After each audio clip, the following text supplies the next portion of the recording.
difference between residential ice and commercial ice? Or is there a difference at all? Well, there is a difference. There's a substantial difference between the two.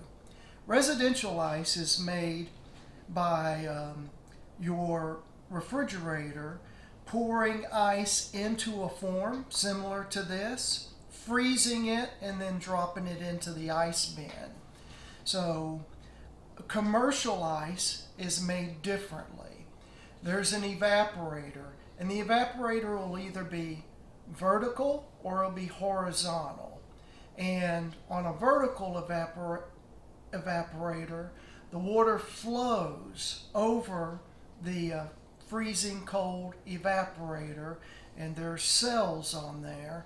And as the water flows, the purest molecules freeze to the evaporator first, because pure water has a freezing point of 32 degrees. Impure water, water that has impurities in it, such as calcium, lime, scale, etc., will probably have a freezing point of like 28 degrees, and so it passes over.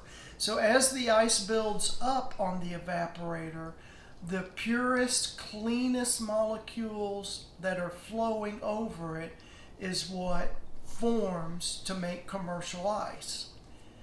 The difference between the two is, on residential ice, all of the impurities are in here. So when you use the ice that your refrigerator at your house makes, you can put that in a drink, and two things are going to happen.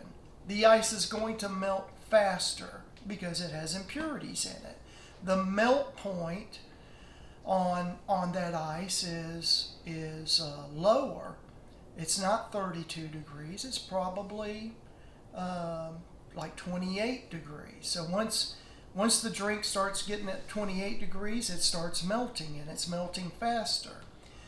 And the second thing that it's doing is the impurities that are in the water leave an aftertaste in your drink.